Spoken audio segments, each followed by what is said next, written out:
Better health begins at Tidelands Health, dedicated to keeping the communities we serve healthy and active.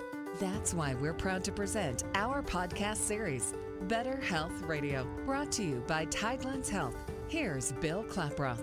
Kids' weight gain in the pandemic is alarming doctors. These pandemic pounds, if you will, are not only affecting adults, they're affecting children as well. And it has many doctors worried as these extra pounds can have long-term effects.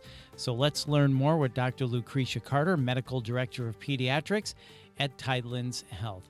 Dr. Carter, thank you so much for your time. We really appreciate this. So as we come out of the pandemic, parents are concerned about weight gain in their children during the pandemic, and I guess you have experienced this with your own children.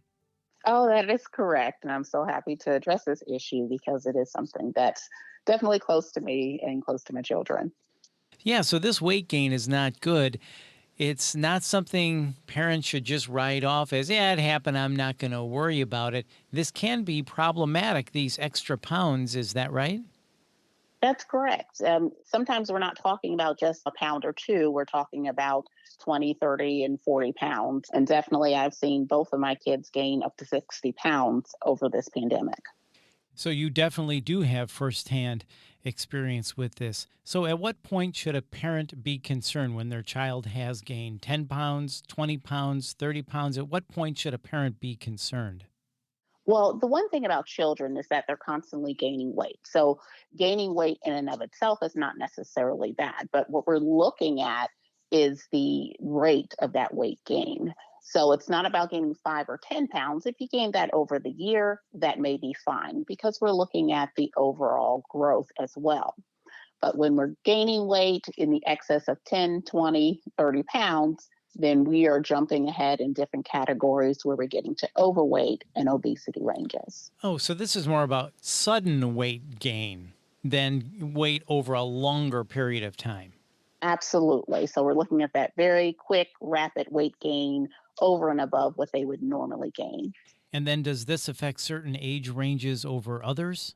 While we're seeing it in ages 2 through 17, it is most particularly evident in the ages between 5 and about 9 years of age. These are the ages where it's a little bit harder to control some of their other activities. And when they're home and they like to eat, they're just gaining those excess calories. Right. So then what happens physically and mentally when a child has sudden weight gain, as we've been talking about? What are some of the weight-related health conditions a child may face because of this weight gain? Well, in addition to the overall body changes, some kids may get stretch marks and not fit their clothes the way they used to. But we're dealing with issues of increased blood pressure and even sometimes our elevated sugars or increasing insulin resistance or diabetes risk. This weight gain, this can have a long-term consequence. Is that correct? Absolutely. As we know, rapid weight gain or obesity in and of itself is a risk factor for diabetes later in life and even sometimes in our older teens. Is it true as kids return to normal, this weight gain won't necessarily just come right off? Is that correct? Yes, that is absolutely correct. Losing weight, as anybody can tell you, is one, not easy. Two, it's very hard to do. One of the things we don't like to do is actually restrict calories in a child who is otherwise supposed to be growing and developing.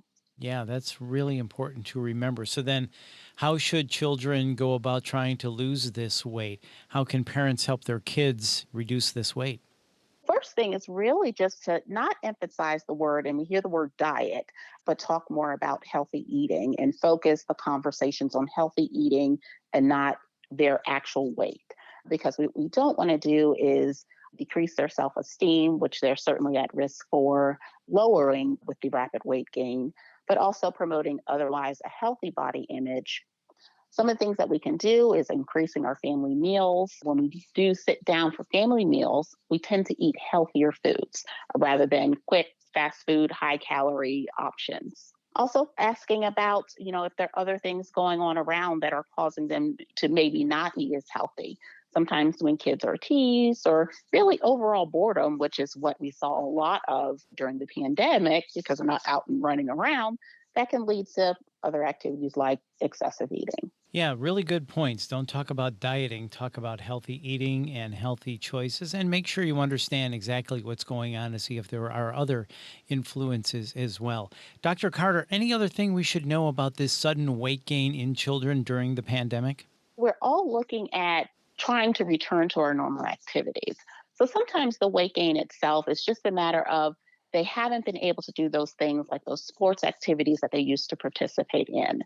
So now that we're starting to loosen up on some of the restrictions, it's really getting the kids out and involved in those extracurriculars that they used to get into. And that helps in and of itself to help lose some of those excessive calories. As much as you can, get them out and get them moving. Is that right? That's correct. Absolutely. This has really been interesting and something we need to pay attention to and watch out for as we come out of the pandemic. So this has really been informative and enlightening. Dr. Carter, thank you so much for your time. We appreciate it. You're very welcome. Thank you. That's Dr. Lucretia Carter. And for more information or to schedule an appointment, please go to tidelandshealth.org. You can also call 1-866-TIDELANDS. And if you found this podcast helpful, please share it on your social channels and check out the full podcast library for topics of interest to you. This is Better Health Radio. I'm Bill Klaproth. Thanks for listening.